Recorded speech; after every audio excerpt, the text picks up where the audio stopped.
నమస్తే, welcome to 95 news. ముందుగా బులెటిన్లో హెడ్లైన్స్ చూద్దాం. ఆసిఫాబాద్ జిల్లా కేంద్రంలో నూతన మెడికల్ కాలేజీ ప్రారంభం. గత పాలకులు జిల్లాకు చేసింది ఏమీ లేదన్న మంత్రి మల్లారెడ్డి. నర్సాపూర్ ఎమ్మెల్యే మదన్ రెడ్డి మరోసారి హాట్ కామెంట్స్. నర్సాపూర్ సీట్ పెండింగ్లో పెట్టడం తనకే కాదు, బీఆర్ఎస్ పార్టీకి అవమానకరమని వ్యాఖ్య. నాంపల్లి నీలోఫర్ హాస్పిటల్లో బాలుడి మిస్సింగ్. ప్రత్యేక దర్యాప్తు బృందాలతో పోలీసుల గాలింపు. అన్నమయ్య జిల్లాలో ఘోర రోడ్డు ప్రమాదం. 5 మృతి, 5 మంది పరిస్థితి విషమం. ఇక ఇప్పుడు బులెటిన్లో డీటెయిల్స్ చూద్దాం. ఆసిఫాబాద్ జిల్లా కేంద్రంలోని అంకుసాపూర్ గ్రామంలో ఏర్పాటు చేసిన నూతన మెడికల్ కాలేజీ ప్రారంభోత్సవానికి రాష్ట్ర కార్మిక శాఖ మంత్రి మల్లారెడ్డి ఆసిఫాబాద్కు చేరుకోవడంతో ఆయనకు జిల్లా chairperson Kova Lakshmi, MLC Dande Vithal, Asifabad MLA Atram సక్కులు, గుస్సాడి నృత్యాలతో, డప్పు వాయిద్యాలతో స్వాగతం పలికారు.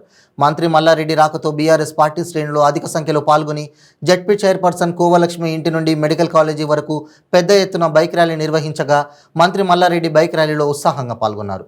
ముఖ్యమంత్రి కేసీఆర్ వర్చువల్గా 9 మెడికల్ కాలేజీలను ప్రారంభించిన అనంతరం మంత్రి మల్లారెడ్డి కొమరం భీం ఆసిఫాబాద్ మెడికల్ కాలేజీని ప్రారంభించి తరగతి గదులను పరిశీలించారు. కాలేజీ ఆవరణలో ఏర్పాటు చేసిన బహిరంగ సభలో పాల్గొని ఆయన ప్రసంగించారు. గత పాలకులు జిల్లాకు చేసింది ఏమీ లేదని, దోచుకు తిన్నారని ఆరోపించారు.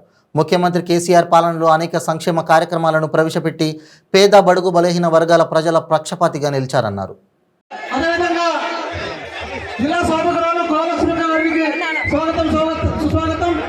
జిల్లా కలెక్టర్ హేమంత్ సార్ గారికి, అదేవిధంగా గౌరవ ఎమ్మెల్సీ గారికి, గౌరవ వైస్ చైర్మన్ కృష్ణ గారికి, అదేవిధంగా ఆదిలాబాద్ జిల్లా పరిషత్ చైర్మన్ పెద్దలు జనార్దన్ గారికి 9.5 సంవత్సరాల ఒక మహా విచిత్రం అయిపోయింది తెలంగాణ. 9.5 సంవత్సరాల ముందు మనం తెలంగాణ చూసినాం. అప్పటికిప్పటికి ఎంతో మారిపోయింది. ఎందుకంటే ఒకనాడు 9.5 సంవత్సరాల ముందు ఇదే ఆసిఫాబాద్ చూసినాం నియోజకవర్గం. ఒక నీళ్లు లేకుండే, ఒక కరెంటు లేకుండే, ఒక పంటలు లేకుండే, పండిన పంటలకు కూడా గిట్టుబాటు ధర లేకుండే, ఏమీ లేకుండే దరిద్రం చేసి పెట్టిన కాంగ్రెస్. ఇప్పుడు 9.5 ఏళ్లలో మన సీఎం కేసీఆర్ గారు, కేటీఆర్ గారు కళ్ళలో ఒత్తులు వేసుకొని ఒక కలెక్టర్ ఆఫీస్, మైసూర్ ప్యాలెస్ లేకుండా అది కలెక్టర్ ఆఫీస్. మనం ఎప్పుడన్నా అనుకున్నామా ఆసిఫాబాద్ లో ఇంత పెద్ద కలెక్టర్ ఆఫీస్ వస్తుందని? ఒక జిల్లా పరిషత్ బిల్డింగ్, ఒక school, degree college, intermediate college, గురుకుల పాఠశాలలు, ఇవన్నీ కూడా ఒక సైబరాబాద్ కమిషనరేట్, ఇవన్నీ కూడా అదే మాదిరిగా కొత్త మెడికల్ కాలేజ్. అప్పుడు 3 మెడికల్ కాలేజీలు ఉంది. ఒకటి గాంధీ, ఒకటి ఉస్మానియా, ఇంకోటి వరంగల్. ఒక్కటి కూడా అన్ని ఆంధ్రకమైనవి. అవి కూడా నిజాం సర్కార్ కట్టించిన గాంధీ, ఉస్మానియా. మన పిల్లలు చదవాలంటే ఎక్కడ దొరకకపోవు. అసలు వైద్య విద్యనే బంగారం.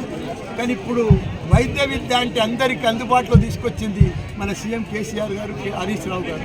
ఎందుకంటే ఇప్పుడు ప్రతి 10,000కే నీకు సంవత్సరానికి ఫీజు. అందరికి కూడా సీట్లు అందుబాటులో దొరుకుతున్నాయి.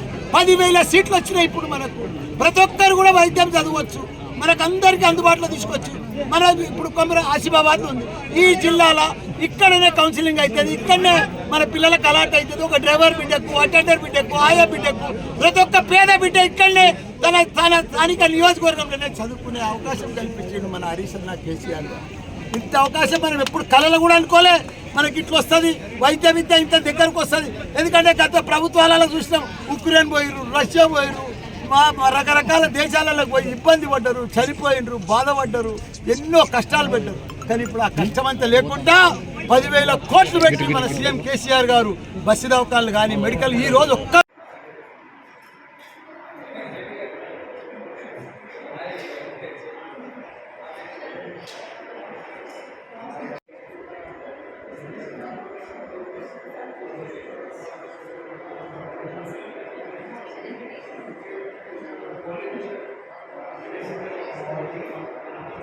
అదేవిధంగా జిల్లా సభకురాలు కోవలక్ష్మి గారికి స్వాగతం, సుస్వాగతం. జిల్లా కలెక్టర్ హేమంత్ సార్ గారికి, అదేవిధంగా గౌరవ ఎమ్మెల్సీ గారికి, గౌరవ వైస్ చైర్మన్ కృష్ణ గారికి, అదేవిధంగా ఆదిలాబాద్ జిల్లా పరిషత్ చైర్మన్ పెద్దలు జనార్దన్ గారికి. నర్సాపూర్ ఎమ్మెల్యే మదన్ రెడ్డి మరోసారి హాట్ కామెంట్స్ చేశారు. నర్సాపూర్ సీట్ పెండింగ్లో పెట్టడం నాకే కాదు, బీఆర్ఎస్ పార్టీకి అవమానకరమని అన్నారు. ఖచ్చితంగా నర్సాపూర్ నుంచి పోటీలో ఉంటా, నేనే గెలుస్తానని అన్నారు. నామినేటెడ్ పోస్టులు అవసరం లేదని, తాను ప్రజల మధ్య ఉండే నాయకుని అని అన్నారు. ఇక్కడున్న వారికి నామినేటెడ్ పోస్ట్ ఇచ్చి డిప్యూటీ సీఎం చేయండి, నాకు ఇబ్బంది లేదని అన్నారు. తనకు మాత్రం ఎమ్మెల్యే టికెట్ ఇవ్వాలని కోరారు. త్వరలో 20,000 మందితో భారీ బహిరంగ సభ పెడతానని, తన సత్తా ఏంటో చూపిస్తానన్నారు. ఇలా 9 ఏళ్ళే నేను ఈ రాజకీయాలలో పదవి చేసిన, వితౌట్ పదవిలో ఎప్పుడు కూడా బ్రహ్మాండంగా ఎప్పుడు ప్రజలనే ఉన్నా, ఇప్పుడు కూడా ప్రజలనే ఉంటా. దానికి ఎవ్వరు కూడా భయపడవలసిన అవసరం లేదు. 20,000 మందితోటి ఈ 15 రోజులలో మీటింగ్ పెడతా, బ్రహ్మాండమైన మీటింగ్ పెట్టి డిసిషన్ తీసుకుంటాం అనేది కూడా మీకు మనవి చేస్తున్నా. దయచేసి మీరందరూ కూడా ఎవరు అధైర్యపడకూడదు, ఎవరు ఇది కాకూడదు. ఏ చేయాలనో అది చేస్తా, దానికి ఇంకా సమస్యనే లేదు. నేను మెత్తగా ఉంటుండొచ్చు, టైం వచ్చినప్పుడు చాలా గట్టిగా ఉంటా, గట్టి నిర్ణయాలు తీసుకుంటా, గట్టిగా చేస్తా. ఇవాళ సిల్ప్సైడ్ మండల్ మా కౌడిపల్లి అందరూ కూడా మన బిజినెస్ పోతుంది, మనం దెబ్బతింటాం. కౌడిపల్లి మండలంలో అంటే లేదు, వాళ్ళకి సౌకర్యం కలవాలి, సిల్ప్సైడ్ మండలే కావాలనే ఉద్దేశంతో సిల్ప్సైడ్ మండలం కూడా చేయవలసి వచ్చింది. తప్పకుండా చేస్తా. రేపు దౌలతాబాద్ను కూడా మున్సిపాలిటీ చేస్తా, రంగంపేటను కూడా మండల హెడ్ క్వార్టర్ ముఖ్యమంత్రి గారితో ప్రకటిస్తా అనేది కూడా మీకు అందరికి మనవి చేస్తూ, ఇవన్నీ మంచి కార్యక్రమాలు చేసుకుంటూ పోతున్నాం. వదులుకుంటేందుకు మేము సిద్ధం లేం. నాకు ఎందుకు నామినేటెడ్ పదవి, ఎందుకు నామినేటెడ్ పడి నేను ప్రజలలో నాకు రోజు 100 మంది వస్తారు, మీరు అందరు చూస్తున్నారు. ప్రజలలో ఉంటా, ప్రజలనే వస్తా. కానీ నాకు నామినేటెడ్ తోటి నేను డబ్బులు సంపాదించుకొని హైదరాబాద్లలో పైరవి చేసుకుంటేందుకు నేను రెడీ లేననేది కూడా నేను గట్టిగా మీకు అందరికి హామీస్తున్నా. మీరు అందరు కూడా దయచేసి అందరు కూడా గట్టిగా ఉండాలి. అందరు కూడా నేను మనవి చేస్తున్నా. నేను ఈ పార్టీ అనలే, ఆ పార్టీ అనలే, ఎవరు వచ్చినా కూడా అందరిని గౌరవించిన, అందరితోటి కూడా నేను మంచిగా ఉండేటందుకు రెడీ ఉన్నా. చూసుకుందాం, మైదానం ఉంటుంది, జయాపజయం దైవాధీనం ఉంటుంది. తప్పకుండా నేను మాత్రం ఫీల్డ్ ఉండేది గట్టిగా అనేది ప్రతి కార్యకర్త చెప్తున్నా. మీరు కూడా నిర్ణయించుకోండి. కొంతమంది పోతుండొచ్చు, కొంతమంది ఉంటుండొచ్చు. ఉన్నోళ్ళతోటే కొట్లాడదాం, ఏమవుతుందో ఏమే గెలుస్తుంది అనేది కూడా నాకు విశ్వాసం ఉన్నది. తప్పకుండా నేను ఫీల్డ్ ఉంటున్నా. దయచేసి ఇవాళ బస్ ఇనాగ్రేషన్ ఒక సోమకపేట గ్రామం నాకు మొదటి నుంచి కూడా అభిమానించే గ్రామం కనుక నేను ఎక్కడ కూడా మాట్లాడలే.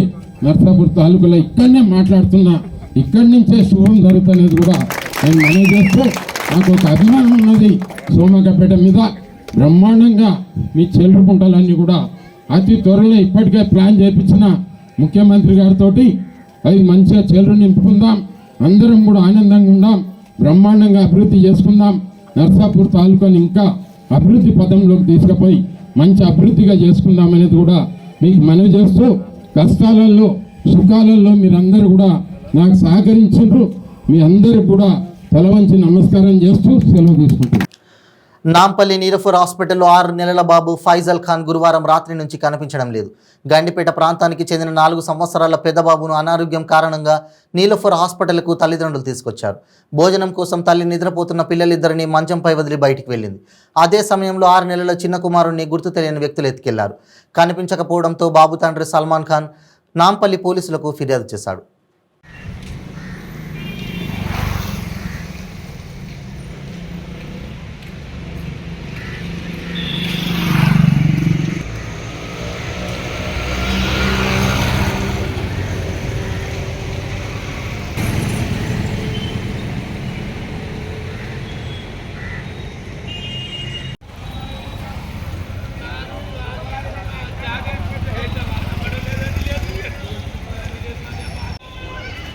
Voice hello hello mike check check 1 2 3 1 2 3 1 2 3 కొంచెం లైవ్ ఉంది.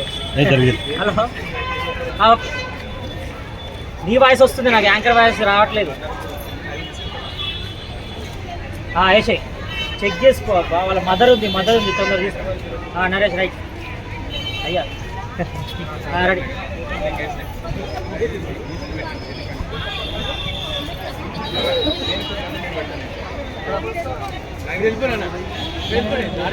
హలో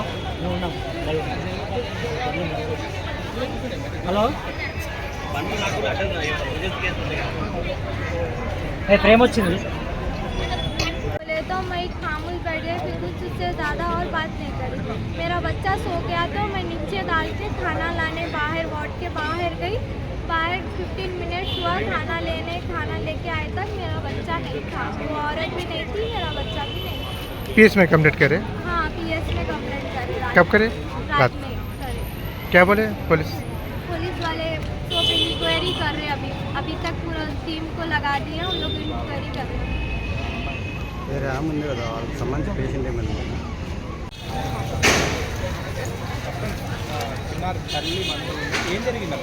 ఘోర ప్రమాదంతో అన్నమయ్య జిల్లాలో రోడ్డు నెత్తురోడింది.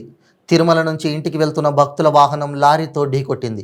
ప్రమాదంలో 5గురు మృతి చెందగా కొందరికి తీవ్ర గాయాలైనట్టు తెలుస్తోంది. పేలేరు సమీపంలో ఈ రోడ్డు ప్రమాదం సంభవించింది. మృతులు బాధితులను కర్ణాటక వాసులుగా పోలీసులు నిర్ధారించారు. కర్ణాటక బెల్గాం జిల్లా అత్తిని మండలం బడచి గ్రామానికి చెందిన 14 మంది తిరుమల దర్శనం కోసం ఓ తుఫాన్ వాహనంలో వచ్చారు. దర్శనం అనంతరం తిరిగి వెళ్తుండగా తెల్లవారు 3 గంటల సమయంలో మఠంపల్లి క్రాస్ వద్ద వాళ్ళ వాహనాన్ని లారీ ఢీకొట్టింది. ఈ ప్రమాదంలో 5గురు అక్కడికక్కడే మృతి చెందారు. తీవ్రంగా గాయపడిన 5గురిని తొలుత పీలేరు ప్రభుత్వ ఆసుపత్రిలో చేర్చారు. అక్కడ ప్రాథమిక చికిత్స అనంతరం తిరుపతి రుయా ఆసుపత్రికి తరలించారు.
నల్లగొండ జిల్లా మిర్యాలగూడ పట్టణంలోని రైస్ మిల్లర్స్ అసోసియేషన్స్లో గణేష్ నవరాత్రుల ఏర్పాటుపై అవగాహన సమావేశంలో డీఎస్పీ వెంకటగిరి మాట్లాడారు.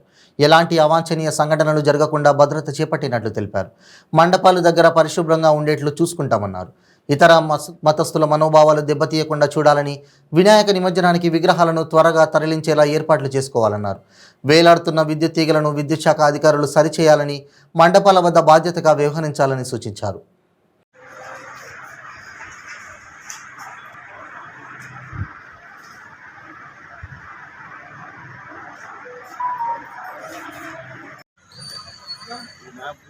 చెప్పేది ఏంటంటే ఆల్ పెండల్స్ ఎవరైతే పెట్టుకోండి, కానీ దానివల్ల ఎవరికి న్యూసెన్స్ కలగకూడదు. అది గట్టిగా స్ట్రెంగ్తన్గా ఉండాలి, నెగ్లిజెంట్గా ఉండకూడదు. ఓకే, ఏదో దీపం పెట్టాము వైర్ పెట్టాము అంటే కుదరదు. దీపం పెట్టారు, దానికి డ్యూ కేర్ తీసుకోండి. దాని ద్వారా ఫైర్ యాక్సిడెంటల్ ఫైర్ కాకూడదు.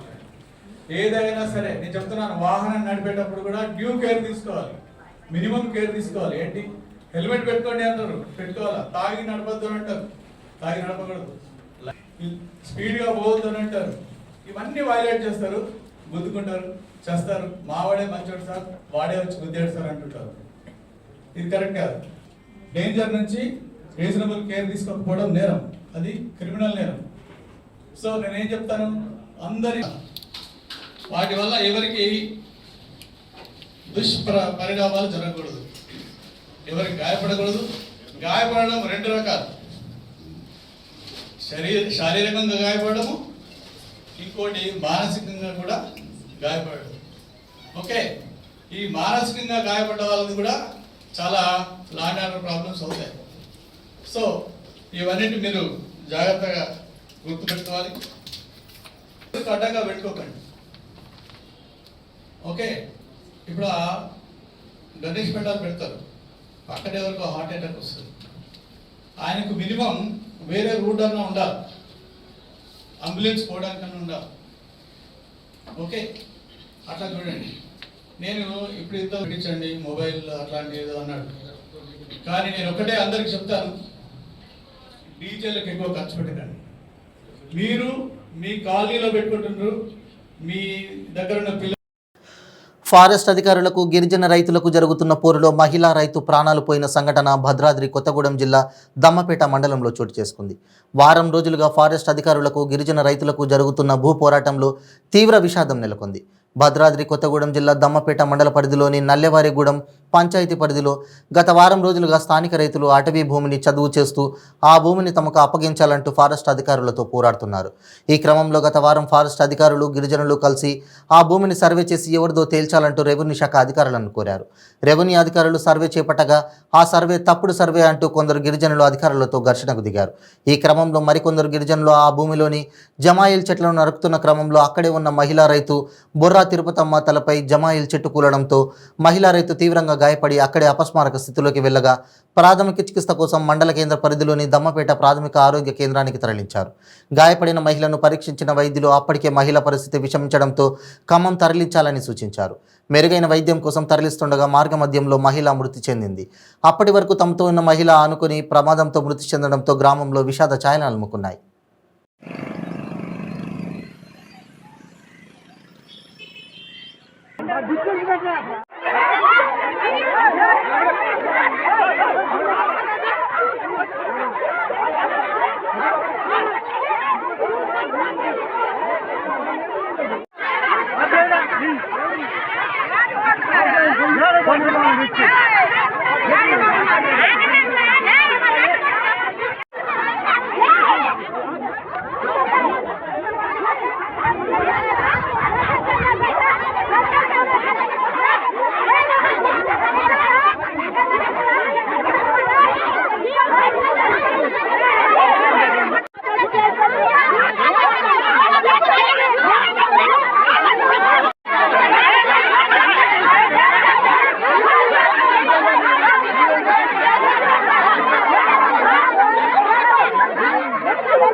కామారెడ్డి మండలం నర్సన్నపల్లి గ్రామ శివారులోని జాతీయ రహదారి పక్కన గల డబుల్ బెడ్రూమ్లో కూలిపోయిన ఓ మహిళ మృతదేహం లభ్యమైంది.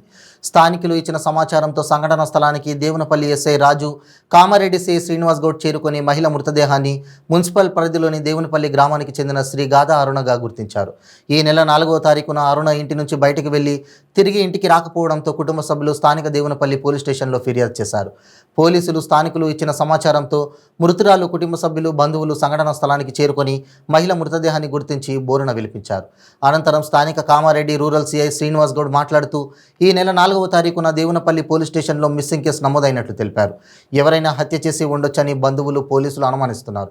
సంఘటనా స్థలంలో డాగ్ స్క్వాడ్ సిబ్బందితో విచారణ చేపట్టారు. కామారెడ్డి రూరల్ శ్రీనివాస్. ఈరోజు మాకు సమాచారం మేరకు నర్సన్నపల్లి డబల్ బెడ్రూమ్లో ఒక మహిళ మృతదేహం ఉన్నదని తెలియక మేము వచ్చి ఇక్కడ వెరిఫై చేస్తే అక్కడ ఒక మహిళ మృతదేహం ఉన్నది. దానికోసం అంటే మా దగ్గర 5వ తారీఖు 9వ నెల నాడు ఒక అన్నోన్ అంటే under head of women missing కింద కంప్లైంట్ వచ్చింది. వాళ్ళ బంధువులను పిలిపించి వెరిఫై చేస్తే వాళ్ళ రిలేటివ్స్ అని వాళ్ళు ఎస్టాబ్లిష్ చేసింది. కాబట్టి దీని మీద విచారణ చేస్తాము. తదుపరి విచారణ అంతా మొత్తానికి వచ్చి ప్రైమరీగా ఆ బాడీ అనేది టోటల్లీ డికంపోజ్ స్టేట్లో ఉన్నది. దాదాపు ఆమె మిస్ అయ్యి 4వ తారీఖు మిస్ అయింది. 5వ తారీఖు నాడు మనకు ఎఫ్ఐఆర్ అయింది. దాన్ని విచారణ చేసి అంతకుముందు సోమవారం నాడు నాకు పన్నున్నగా రామాయణ పెట్టుకోయినా మా యారాలు అటు బీడీలు చేస్తుందని అనసూయాన్ని దగ్గర కూర్చుంటే పెట్టుకోసి వెళ్ళాను. ఇంటికి రాయి అంటే వచ్చింది. వచ్చి అక్క తొలకపోతే తీయన్నది. బట్టలు విండేస్తుంది. నేను పోయేటప్పుడు అయ్యా నేను ముఖం కూడా చూడలేనయ్యా, నేను ఆగమాగం వెళ్ళిపోయినయ్యా. 3టికి మా యారాలు ఇంటికి పోయిందట.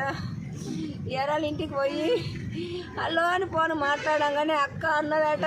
అక్క అన్నది ఒకటే ఎరకనే ఏ అక్క అంటే వింటుని పంపి అక్క నేను వస్తున్నా అన్నదట. అదొకటే ముచ్చట మేము విన్నదయ్యా. ఏడికి అనగానే ఈనంగా చూస్తుంటే అనంగా మాదిగానే చచ్చిపోయింది. పీనుగడ్డ వస్తుంది. ఇద్దరి మధ్యలో పీనుగైందట. మా యారాలు ఇటు అయింది, పిల్లట అయిందయ్యా. సోమవారం నాడయ్యా నా అయ్యా నా బిడ్డ అనుమానం ఉందమ్మా ఏమన్నా? అయ్యా నా ఫోన్ల మీద అనుమానం లేదు. ఆ ఫోన్లో మనవాడ ఫోన్ వాళ్ళు చేసిండ్రు కానీ అయ్యా నేను ఎవరి ఇల్లు ముట్టుకుందు అయ్యా. అయ్యా నేను ఎవరి పేరు చెప్పుదు. కేసీఆర్ డబల్ బెడ్రూమ్ల విషయం లోపల పేద ప్రజల పట్ల చేస్తున్నటువంటి నిర్లక్ష్యానికి నిదర్శనమే ఈరోజు కామారెడ్డి పట్టణంలోని ఈ డబుల్ బెడ్రూమ్. జనసేన పార్టీని పవన్ కళ్యాణ్ చంద్రసేనగా మార్చేశారని ఎద్దేవా చేశారు మంత్రి రోజా. అవినీతికి పాల్పడిన వ్యక్తికి మద్దతిస్తున్నారని పవన్పై మండిపడ్డారు. పవన్ టీడీపీ బంద్కు ఎందుకు మద్దతిచ్చారని ఆమె ప్రశ్నించారు. పవన్ ప్యాకేజీ స్టార్ అని మరోసారి రుజువైందని మంత్రి రోజా విమర్శలు చేశారు. చంద్రబాబు నాయుడు పవిత్రుడు, తప్పు చేయలేదు, స్కిల్ స్కామ్ జరిగింది కానీ ఆయన చేయలేదని చెప్పి విడిపించవచ్చు కదా. అది వదిలేసి జగన్మోహన్ రెడ్డి అక్రమ కేసులు పెట్టాడు, జగన్మోహన్ రెడ్డి అక్రమంగా లోపల పెట్టాడు. దీంట్లో జగనన్నకి ఏం సంబంధం? తప్పు చేసింది చంద్రబాబు నాయుడు, ప్రజల డబ్బు దోచుకుంది చంద్రబాబు నాయుడు. దాని మీద కేసులు నోటీసులు ఇచ్చింది ఈడీ, నోటీసులు ఇచ్చింది ఐటీ, నోటీసులు ఇచ్చింది కేంద్ర ప్రభుత్వం నుంచి. ఈరోజు అరెస్టులు జరుగుతుంది కేంద్ర ప్రభుత్వం ఈడీ వాళ్ళు. ఈరోజు ఈయనది సాక్ష్యాధారాలతో దొరికింది కాబట్టి ఇక్కడ సిఐడి అరెస్ట్ చేయడం జరిగింది. అంతేగాని దీంట్లో కక్ష సాధింపు చర్య ఎక్కడ ఉందో ఒకసారి పవన్ కళ్యాణ్ తెలుసుకోవాలి మాట్లాడే ముందు. నాకు తెలిసి ఈయనకు కూడా ఏమన్నా దాంట్లో ప్యాకేజీ వచ్చిందేమో, ఈయన కూడా అరెస్ట్ అవుతారని ఏమన్నా భయం వచ్చి ఈ విధంగా మాట్లాడుతున్నాడేమో నాకు అర్థం కావట్లేదు. కానీ ఖచ్చితంగా చంద్రబాబు నాయుడు ప్రభుత్వాన్ని కూడా, క్యాబినెట్లో ఉన్న మంత్రులను కూడా మోసం చేసి ఆయన సెపరేట్గా ఏ విధంగా ఈ డబ్బు దోచుకున్నాడో ఆ పార్టీలో అందరికీ తెలుసు కాబట్టి ఎవరు మాట్లాడట్లా. అచ్చెన్నాయుడు ఎందుకు మాట్లాడుతున్నాడు అంటే చంద్రబాబు నాయుడు 13 సంతకాలు చేస్తే స్కిల్ డెవలప్మెంట్ స్కామ్లో ఆయన 5 సంతకాలు పెట్టాడు. ఆయన ప్యాకేజ్ ఆయన తీసుకున్నాడు కాబట్టే ఈరోజు బయటపడటానికి ఆయన వాగుతున్నాడే తప్ప ఈరోజు తెలుగుదేశం పార్టీలో ఈ మహామహులంతా ఉన్నా ఎందుకు మాట్లాడలేదో పవన్ కళ్యాణ్ తెలుసుకోవాలి. ఎందుకంటే మాకేం పర్సనల్ గొడవలు లేదు, పర్సనల్ కోపతాపాలు లేదు అంటావు. ఒక్కసారి 2014లో నువ్వు మాట్లాడిన మాటలు వీడియోలు తెప్పించుకో. ఇదే తెలుగుదేశం పార్టీకి సిగ్గు, మానం, లజ్జ ఉందా? చంద్రబాబు నాయుడు, లోకేష్ ఏ విధంగా అవినీతిలో కూరుకుపోయి ప్రజల డబ్బులు దోచేశారని నువ్వే మాట్లాడావు. అదే చంద్రబాబు నాయుడిని, లోకేష్ని తరిమి కొట్టాలని నువ్వే ప్రజలకు పిలుపునిచ్చావు. ఈరోజు వాళ్ళు చేసిన తప్పులు ప్రూఫ్లతో దొరికి అరెస్ట్ అయ్యి జైలుకు పోతే మాత్రం ఎందుకు గింజుకుంటున్నావు? కాబట్టి నువ్వు సినిమాల్లో మాత్రమే హీరోవి, పాలిటిక్స్లో సైడ్ క్యారెక్టర్ అయిపోయావు. నిజంగా చాలా సిగ్గుచేటు. వచ్చే ఎన్నికల్లో తెలుగుదేశం, జనసేన కలిసే పోటీ చేస్తాయని పవన్ కళ్యాణ్ స్పష్టం చేసిన నేపథ్యంలో బీజేపీ కూడా అదే బాటలో పయనిస్తుందనే ఆశాభావాన్ని ఆ పార్టీ రాష్ట్ర ఉపాధ్యక్షుడు, మాజీ మంత్రి ఆదినారాయణ రెడ్డి అన్నారు. చంద్రబాబు అరెస్టు చాలా అక్రమంగా జరిగిందన్నారు. జగన్ కేవలం రాజకీయ కక్షతోనే ఇలాంటి పనులు చేస్తున్నారని అన్నారు. ప్రశ్నించే గొంతును నొక్కుతున్నాడని ఆగ్రహం వ్యక్తం చేశారు. వారికి ఎవరు ఎదురు తిరిగినా వారిపై అక్రమంగా కేసులు పెట్టి వేధించడమే వైసీపీ ప్రభుత్వం పని అని మండిపడ్డారు. రాబోయే రోజుల్లో జగన్మోహన్ రెడ్డికి బుద్ధి చెప్పడానికి ప్రజలంతా సిద్ధంగా ఉన్నారని పేర్కొన్నారు. వచ్చే ఎన్నికల్లో తెలుగుదేశం, జనసేనతో కలిసి బీజేపీ కూడా ముందుకెళ్లడానికి త్వరలోనే అధిష్టానం నిర్ణయాన్ని ప్రకటిస్తుందని తెలిపారు. అయితే జగన్కు మాత్రం బీజేపీ నుంచి ఎలాంటి మద్దతు లేదని చెప్తున్నారు. కఠినంగా కత్తి బయటికి తీయడమేని ఈ పరిస్థితులు ఎందుకు? ఈరోజు జైల్లో పవన్ కళ్యాణ్ గారు అక్కడ బాలకృష్ణ గారు, లోకేష్ గారితో కలిసి వచ్చినాక అని చెప్తున్నాడు మా మద్దతు సంపూర్ణం రాజకీయంగా కూడా అని. ఆయన కూడా చెప్తున్నాడు మా ఎన్డీఏ వాళ్ళకు కూడా, మా ఎన్డీఏలో ఉన్నాడు, మనం అందరం కలిసి బయట చేద్దామని. మా వాళ్ళు కూడా చాలామంది కోరుతున్నారు. ఇది ఏదో ఒకటి పరిష్కారం కావాలా, ఐక్యత జరగాల, ఈ దరిద్రుని చెక్కు పెట్టాలని. దీనికి చాలామంది మేము ఇండైరెక్ట్గా ఏం జరిగితే మేము చెప్తాం కూడా, ఏదైతే మేలని మా అధిష్టానానికి అన్నీ చెప్తాం. మా అధిష్టానం నిర్ణయం ప్రకారం మేము పోతాం, అధిష్టానానికి నివేదిక ఇస్తాం. ఈ రాష్ట్రంలో జరిగేది ఆల్రెడీ మా సత్యకుమార్ గారు ఢిల్లీలో మోడీ గారు, నడ్డా గారితో చెప్పడం కూడా జరిగింది. సత్యగారు నడ్డా గారికి చెప్పినారు ఈ రాష్ట్రంలో జరిగే దరిద్రం. మన కడప జిల్లా వాసి మీరు ఒకసారి అన్నీ చెక్ చేసుకోండి. మా బండి సంజయ్ గారు ఒకవైపు, ఈ సంజయ్ సిబిసిఐడి సంజయ్ మరొక వైపు, సంజయ్ మా సంజయ్ ఒకవైపు, ఆ సంజయ్ ఒకవైపు. ఆయన ఎందుకు ప్రెస్ మీట్ పెట్టేది? పెద్ద ఆయన రామోజీరావు పద్మవిభూషణ్ అవార్డు వచ్చింది. ముసలివాడు సతాయిస్తారు ఈనాడును. ఎందుకు? ఆయన ఎత్తి చూపుతాడు బోల్డ్ లెటర్స్లో. విధ్వంస రచన, తెలుగుదేశం ఆఫీసును పగలగొట్టడం, అరాచకం, లా వచ్చినంత రాయడం. కాబట్టి ఆయనకు అరాచకం చేయాలి. టీవీ పై వాళ్ళ మీద పడాలా, ఏబిఎన్ వాళ్ళ మీద పడాలా, మంచిగా చెప్పే ఛానళ్ళ మీద పడాలా, మంచిగా చెప్పే బుద్ధిమంతుల మీద పడాలా. టెండర్ షెడ్యూల్ కట్టకుండా, టెండర్ ఈఎండి కట్టకుండా టెండర్ వేయకూడదు. అట్టే ఈ ప్రొసీజరు 409 కానీ 17A కానీ చట్టబద్ధంగా కాకుండా అరెస్టు చేయకూడదు. ఈ చట్టాలు సూపరు, అన్నీ మా ఇష్టం. ఇదేమన్నా రాజరిక పాలన? నేను గతంలో చెప్పిన, ఇది ప్రజాస్వామ్య పాలన. అంబేద్కర్ రాజ్యాంగం. ఇక్కడ ఓ సిస్టమ్ ఉంటుంది. రాజు, నేనే రాజు, నాదే రాజ్యం, నాదే రాజ్యాంగం. భారత రాజ్యాంగం పక్కపోయింది, భారతీయ రాజ్యాంగం ముఖ్యమైంది. ఈ దీంట్లో కారణమే ఈ దరిద్రం, ఈ అరెస్టు. ఇది రాబోయే రోజుల్లో ఏది కుదరలేదు. ఇంకా ఎత్తిపోయింది నాది సంసారం అని భయపడే ఇది చివరి ఆయుధం తీసినాడు బయటికి. అక్రమ అరెస్టు, అక్రమ దౌర్జన్యం. ఇంకా అందరూ యూనిట్గా బయటపడి ఈ అరాచకము కంట్రోల్ చేయకపోతే నాశనం అవుతుంది రాష్ట్రం. ఆంధ్రప్రదేశ్ అన్నపూర్ణ. ఆంధ్రప్రదేశ్లో 1000 కిలోమీటర్లు దాదాపు సీ బార్డర్ ఉంది. అన్ని నేషనల్ హైవేలు మేము చేసినాం. మా రోడ్. బులెటిన్ ముగించే ముందు హెడ్లైన్స్ మరోసారి. ఆసిఫాబాద్ జిల్లా కేంద్రంలో నూతన మెడికల్ కాలేజీ ప్రారంభం. గత పాలకులు జిల్లాకు చేసింది ఏమీ లేదన్న మంత్రి మల్లారెడ్డి. నర్సాపూర్ ఎమ్మెల్యే మదన్ రెడ్డి మరోసారి హాట్ కామెంట్స్. నర్సాపూర్ సీట్ పెండింగ్లో పెట్టడం తనకే కాదు, బీఆర్ఎస్ పార్టీకి అవమానకరమని వ్యాఖ్య. నాంపల్లి నీలోఫర్ హాస్పిటల్లో బాలుడి మిస్సింగ్. ప్రత్యేక దర్యాప్తు బృందాలతో పోలీసుల గాలింపు. అన్నమయ్య జిల్లాలో ఘోర రోడ్డు ప్రమాదం. 5 మృతి, 5 మంది పరిస్థితి విషమం. ఇవి బులెటిన్ అప్డేట్స్. మరిన్ని అప్డేట్స్ కోసం చూస్తూనే ఉండండి 95 న్యూస్. ప్రతిక్షణం ప్రజాక్షేమం కోసం. నమస్తే.